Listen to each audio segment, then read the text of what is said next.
Welcome to Storied Showdown, where Magic the Gathering's lore jumps right off the page and onto the battlefield.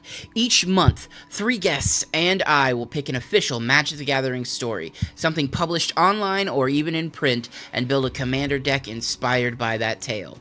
Now, each week, I'll sit down with the guests to dive into why they chose their story, what it means to them, and how they turn it into a playable deck full of flavor, theme, and personal interpretation. And then, well, it all culminates into a final battle. 4 stories, 1 epic commander game. This is Storied Showdown. When stories meet, legends rise.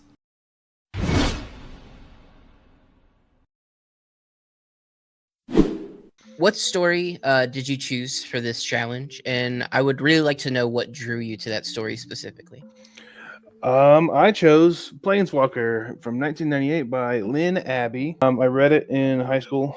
Books kind of come and go, and I remember reading it from a friend then, really falling in love with it, and this was right after I had discovered Magic as a full game I can play instead of just cards I collect off the floor. And then I just recently went and got it again for the series. I'm not going to plug any apps I got it on, but got it digitally and really enjoyed it again. Excellent. What was it about the story specifically that really kind of pulled you into it? Was it the characters, the plot, the themes that involved? The characters for sure. Xantcha's a badass. A slime born Phyrexian newt that was basically yelled at when she came out of the vat by they call them teacher priests, but I always read it as tech priests because of cyberpunk and all that. She's just a badass, and the fact that everyone is on Urza's dick all the time. Mm-hmm. The whole of this book is him just being an asshole until it suits him. When you first read this story back in 2004, were you already familiar with Magic the Gathering's story as a whole? Were you familiar with Urza as a character, or was this an introduction of sorts into the kind of world building and lore of the game? Introduction for sure. Okay. The front cover of the book depicts Xantcha and Urza, but it's in this art style that just looks like a redheaded meatloaf. And he's just straight out of the a Boris Vallejo school of fantasy. Incredible. But Xantcha is in the background, a nothing character on the cover, nondescript black hair, kind of gender neutral person in the background. You don't even the whole focus of the book is the cover is Urza's light and rainbow light and mana in his hands, and it's just she's just in the background. And this was the first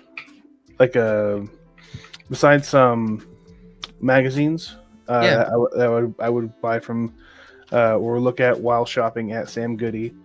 Between that and other stores like Books A Million, I was like, I'm gonna look at these art. This art's cool as hell. Oh look, there's a Rue Morgue tattoo and horror magazine right next to it. Let me look at that too. When you were looking back kind of as a retrospective, are there any characters or moments or even settings that stood out to you then? And when you reread that story for this, did you still kind of feel the same emotions when you were experiencing the story, or has your view on these characters and the story evolved? For sure, I believe that the setting of Phyrexia at the time as a plane, they were coming into it as I guess in the time they were finalizing Phyrexia as a plane. It's a direct. It's we know now. It's like a 1-to-1 allegory for Dante's Inferno, nine spheres, the nine hells, Yawgmoth, the ineffable down at the bottom at the center sphere. Hmm. Um, love that. Loved. I was rereading as we do.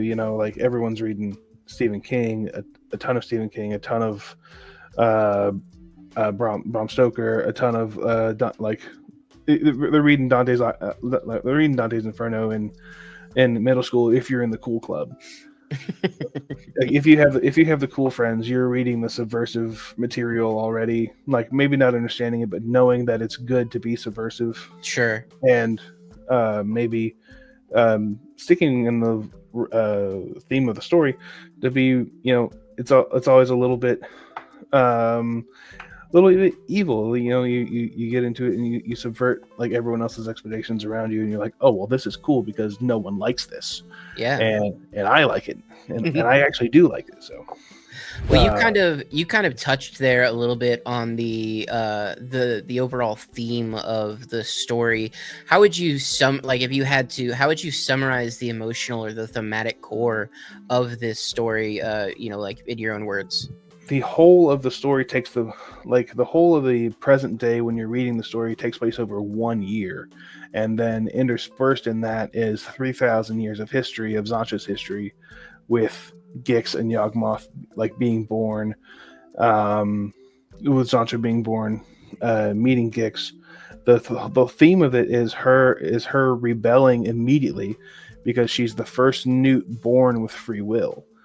Um, and no one knows why. Gix calls her special immediately as she's born, and she's born she's called a newt, but they're born fully formed in these Phyrexian vats. But immediately she's has free will. She goes through the phases. She has free will. She is called special. She witnesses Gix get excoriated, which is a great word. I didn't know what the heck that meant when I was a kid. And reading it now, and everyone's rereading it now, and everyone is like just saying, "Oh, Gix was excoriated. Oh, he was melted Yeah. and thrown into the seventh sphere." Like, oh, that makes sense. But she is rebelling from day one. Her and the other newts get they go through the phases. They start thinking for them. She starts thinking for herself, and she dyes her hair with a certain color, and then gets punished. Right?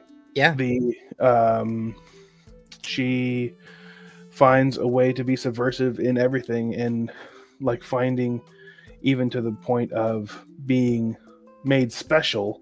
When you submitted this story for this project, I read it, and it's really intense in a lot of places. And I think that Yeah, I think you've already started to kind of describe many of the ways in which this story can really hit home for a lot of people today. it's Um, wild. yeah, so as you were rereading it, obviously when you read it as a kid, you might not have been looking at it through this specific lens, but as you were rereading it for this, do you see any real world parallels or even personal experiences that kind of helped this story to resonate with you on a deeper level? Being an outsider within outsiders Yeah. is very, it can hit home for a lot of people because they all have the cliques and they all have the groups, and then once you're the outsider of that group, you really have nowhere to go. Yeah. And even nicknames, right? Xantcha being named for the slag. I think it's the slag stacks that they would sleep by. Yeah. In this world, that's the real world parallels right now that are really hitting home are the majority of hate in this, in particular in this country, for against trans people. False flag attacks are pretty apparent throughout the whole book because all these sleeper agents, they get entrenched in these worlds, and there's a whole the slave that Xantcha buys, Radipi, his whole subplot is these two factions that killed his parents, and enslaved his whole people are now being like, are they who they say they are? Are they sleeper agents of Phyrexia? Turns out they are. Turns out Gix was there pretty much the whole time. And there's a ton of I think the things that I would have thought when I was a kid are the subplots of abuse between Urza and Xantcha, because the first thing Xantcha Urza does when he rescues her is grab her by the hands and grab her by the wrists, both wrists at the same time, and whisks her away to other worlds. Yeah. And then whisks her away to nothingness, like a plane outside of, like, surrounded by dead space. Yeah. And then there's a whole thing of, like, when you really get into Urza and how much of a shit he is. I believe the way Urza talks, he's a forced birther. 100%. Yeah, I think that throughout both Urza and Yawgmoth's story, eugenics play a massive role for sure. The first thing he gives her in order to survive is a lump of mush or a hard stone that literally weighs in her belly. Yeah, and then becomes this shield, like, that becomes the armor, right? Yeah. But in order to do that, she has to yawn. So, like, that's a weird infantilized like thing in and of itself. Mm-hmm. And he always misgenders her, like, saying she's a neither thing, and that all of her thoughts are Phyrexian only and are only of Yawgmoth, even to the point where, like, she later on in the story, he's leaving her in Sarah's realm, and to the point where she is the only friend he's had for 2,000 years at this point. She rips out her own heartstone to give to him as a symbol of you can trust me, like, affection, because, like, he's the only friend she's had. Yeah. And vice versa, and he's ready to leave her. Yeah. 1,000 years later, that does change, where she's like, I would not mourn his death were he to pull those eyes out of his head, the stones out of his eyes. There's definitely a powerful trans allegory there, and we both have many trans friends, trans family members, people we care about, and so it can be difficult. I don't know, did you find it difficult when you were reading through this story to oftentimes I find when I read older pieces of work that I find to be problematic, I find a lot less joy as I'm reading them than I did if I had read it previously. For instance, Harry Potter is a perfect example. Full-blown Harry Potter fan as a child, but obviously as I got older and I learned about the author's ill intent towards people I care about, I fell out of love with those stories. Obviously the story of Xantcha is somewhat one of empowerment, but there is a lot of horrifying things that they have to go through. So how did you feel as you were kind of navigating through the story now? You're always looking at things through the lens of all the knowledge you've experienced and like accumulated in the things you've experienced. And the story's rough. I don't think that a ton of the trans allegory at the time was intentional. Sure. But it might have been if I unfortunately knew more about Lynn Abby's history, or what inspired them, because this being the first in that triplicate they did. But I would love to think that this is on the heels of 1998. So they're writing it in 1996 to 98, and there's wars going on. This is post-AIDS epidemic. This is 10 years earlier, but that would have absolutely inspired this, especially in Phyrexia's whole shtick of perfected to completion, you have all of your organs and flesh and oil, and blood, like, replaced with infectious oil. Yeah. Right? It's on the surface. A fluid Um, contaminating you. Yeah, yeah. absolutely. I think it is interesting that this story was published in 98. You obviously read it in 2004, but we didn't actually get the Xantcha card until 10th edition in 2007. Mhm. It's almost a decade of this character existing before we get to see them. Oh, yeah. You know, we get to see them in card form. I think that's really interesting on the design aspect. Yeah. It's not When something you I would have thought of to Yeah, have. yeah, for sure. When you started building this deck, where did you begin? Did you begin just with Xantcha as a character, thinking, okay, Xantcha's the main character, make them the commander? Or did you start with the vibe of the story and Xantcha just kind of fit as the commander? I started with Xantcha. Okay. I had Xantcha in mind for a deck for a while, and this gave me the perfect opportunity Excellent. to bring the story out, because I think I made the deck, started making. I sent you I sent you the deck list like a couple hours after you gave us the prompt, and I'm like, I love this. This is what I want. I'm sorry. Did you have any? Did you include specific cards that directly reference scenes, characters, or themes from the story? And can you give me an example or 9?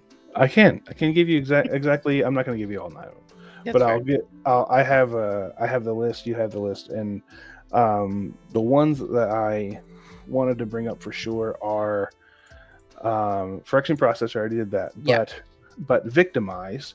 Okay. The Urza Saga art of Victimize is so cool. It shows Xantcha being thrown to the ground and attacked by teacher priests and seekers. Okay. But this is right before Urza came in and ultimately did save Xantcha from the rescued Xantcha. Yeah. We'll put quotes around rescued. For sure.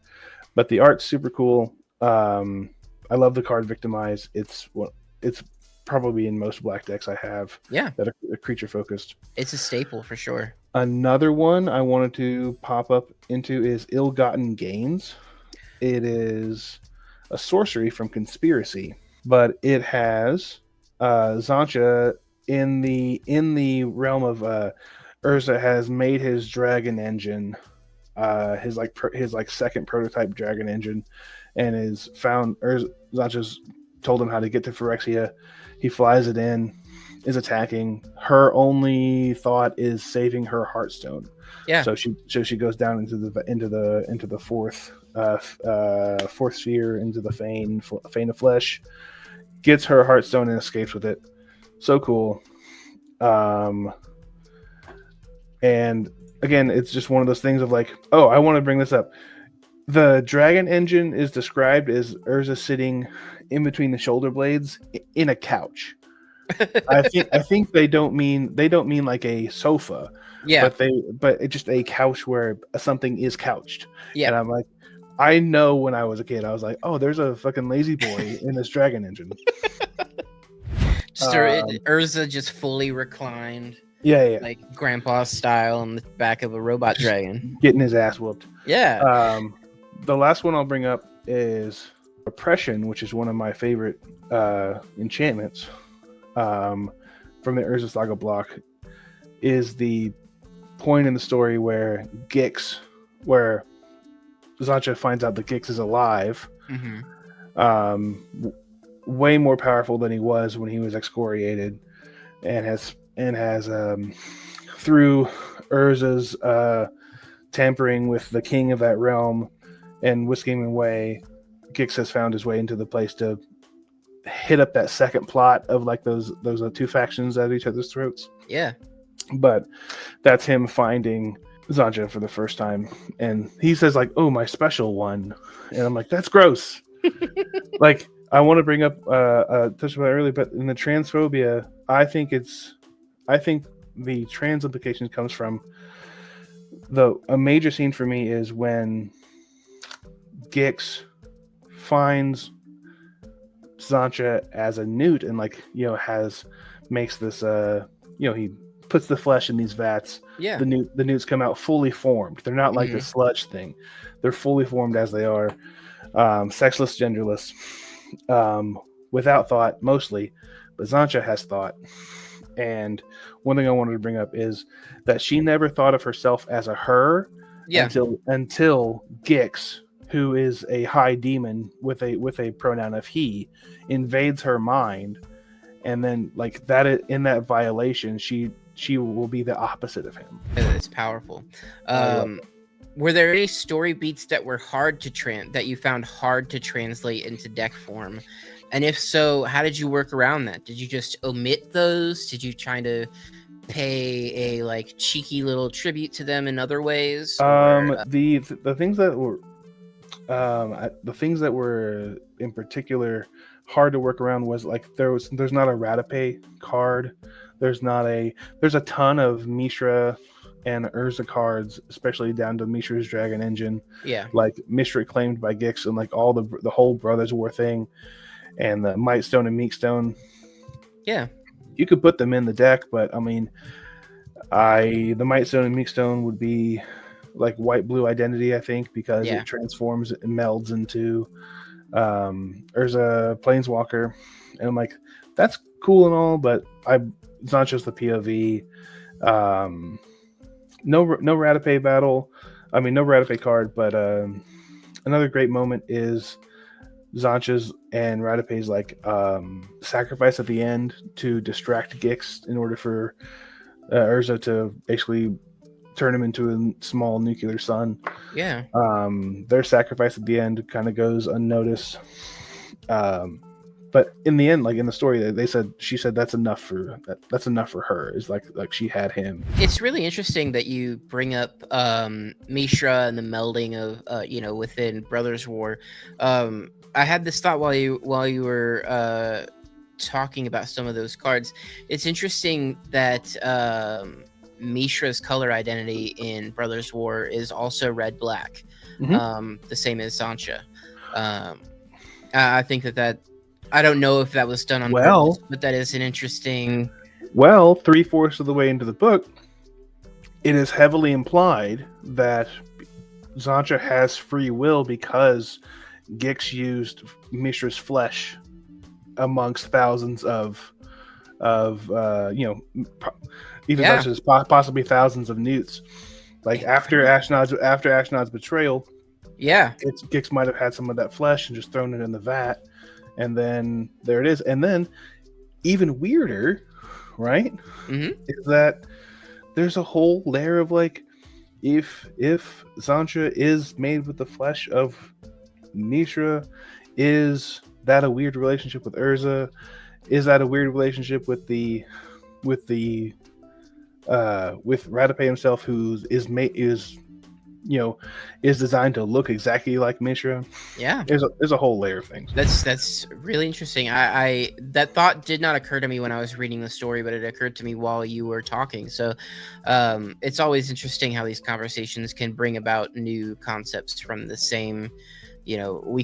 Two people can read the same passage and pull completely different things from it. So that's always super exciting.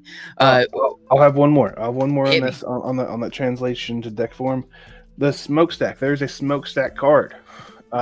Yes. It is terrible to play against. The titular mascot for the stacks form, play style. Yep, smokestack could be Xantcha by any other name, so I wasn't going to put that in there because I don't want to do that. I think me and the rest of the table will thank you for that, though. I would have expected it as a flavor win for sure. Sure. For I have my flavor win in another card, and I was happy with that. Great. Let's see if this is it. Are there any deep cut cards or flavor wins in your deck that you're especially proud of? I got one for sure. Hit me with it. It's the enchantment Waste Not. Okay, discarding. Mainly because throughout the entirety of the book, Xantcha has a phrase that we've heard tons as kids, She learned from the Phyrexian teacher priest, because waste not, want not. There you go. And she says it like, I think I was trying to keep count through the book, over 20 times. Wow. It's got to be over 20 times. And I was like, oh, there's a card called Waste Not. It was designed by the community. I think that's kind of cool. It involves doing the work that Xantcha would have been doing, scavenging, going to worlds, pulling things from their wreckage, and all their artifice and whatnot. I think it works out. I think that's beautiful. I think it's a beautiful representation of what Xantcha would have been doing, and I mean, I definitely think it feeds into the theme of the deck as a whole in general anyway. So kind of speaking about choosing that as a flavor win for the deck, would you say that focusing on flavor is how you would normally approach deck building, or was this process different somehow? Yes. I love flavor in most decks I have. But the deck, like, you've built decks with me for a decade now. Basically, if there's a cool card that fits in it, that is a flavor win, I'm gonna put it in there. Like the main deck I can think of right now is the Blind Seer deck, which is also Urza, but whatever. But it's flavored by having like a wizard typo, by having Rain, the Academy Rector, the Wizard Baron in there. People that Urza worked with in the Blue Identity. And I love flavor most of all things. I had Blim, Comedic Genius, in there early on. I'm like, because it deals with giving someone a permanent you own, giving someone the tool, and then it hurting them. But there's no point really in Xantcha's story where Xantcha like hurts Urza, even though that he was the tool, right? But like, if you think about it, I was like, Xantcha's main enemy being the Phyrexians, which I think it ultimately is. She's been given to an entity. Like, I'll give her to a player. She'll do some beat down, and she'll be doing her own thing. But I definitely took that out in favor of cards that forced combat. I think we even had a conversation about that, about how you didn't necessarily, you were trying really hard to avoid making a group slug deck, but it's interesting that when you're looking at Xantcha as a character, as a playable character in the game, and you're looking at a lot of cards that synergize well with her, it is interesting that a group slug deck is kind of where those cards want to take you. Right. I think it's because they just mechanically they just want her to be a beater on the field, and then you're protected, and then you do you hurt the opponents in other ways at sorcery speed, which, I mean, if I'm playing decks at sorcery speed, I have 17 enchantments in this thing. Do you think that it's at all interesting that when you play this deck, you are essentially playing in a meta way, you are essentially playing the role of the Phyrexians. You are using her as a tool. Hey, I don't like that. Scrap this whole thing. Re-record. I'll take this other day. No. Yes. No. That did come across, and I'm when I think about it, I put in that vein. Actually, give me a moment, because I have a card that I thought was interesting. Oh, my card to she goes to Sarah's realm after she gets hurt and beaten, and she gets the magic would kill her, but the medicine takes a long time to heal, and she's there for years.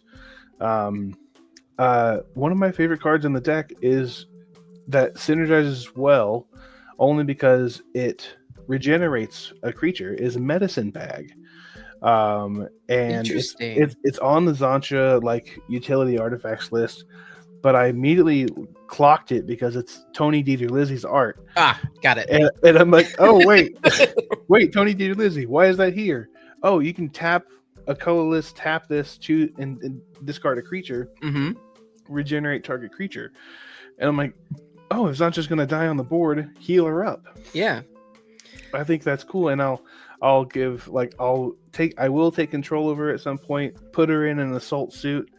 I had Urza's armor. There's an Urza's armor card in here, but it's 6 mana for a do nothing artifact that reduces damage dealt to you by 1. And I'm like, that sucks. So stupid.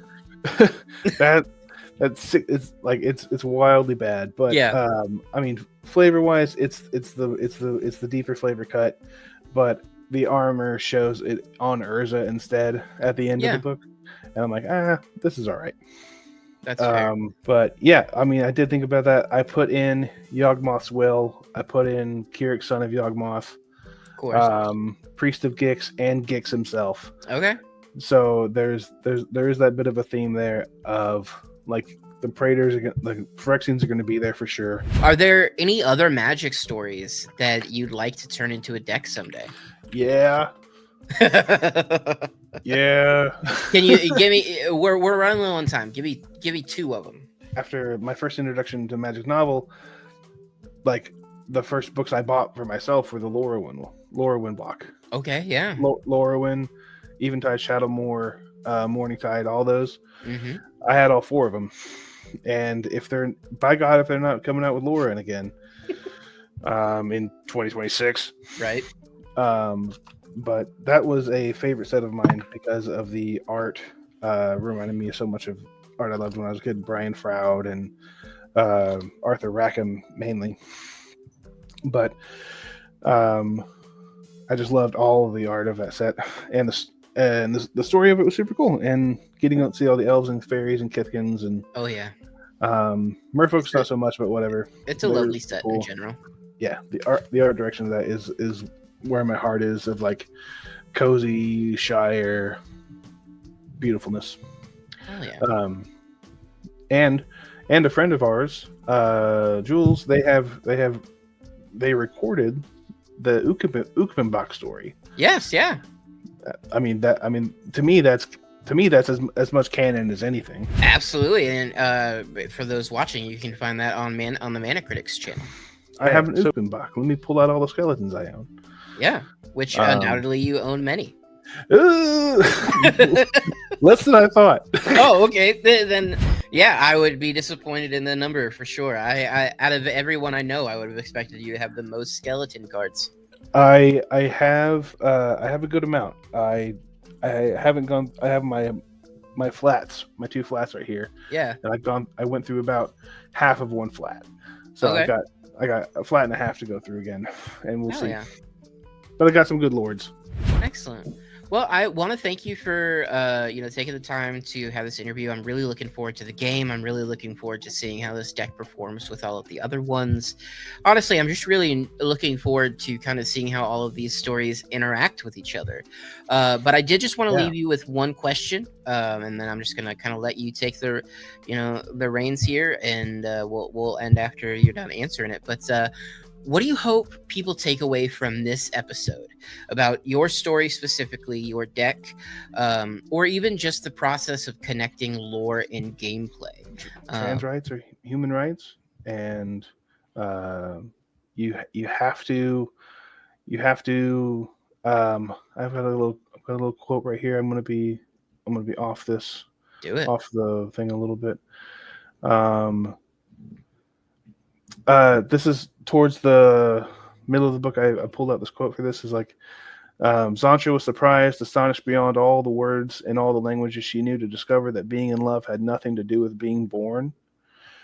And I'm like, that's surmounting gender dysphoria. Yeah. That's surmounting your the situation in which you live and which you're born into, and rising above and surpassing that. Yeah.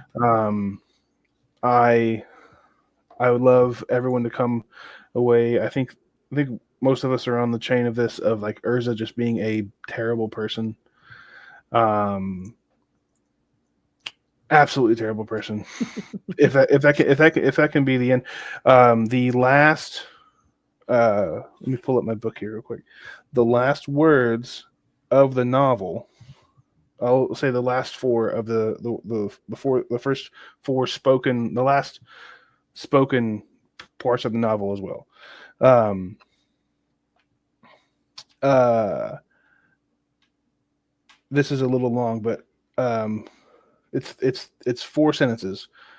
Xantcha says, "I can't, Radipe. I'm Phyrexian. I can't trust myself. I'm always wrong."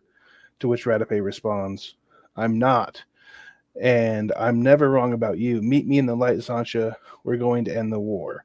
And then they embrace in the web of blue light to distract the demon enough.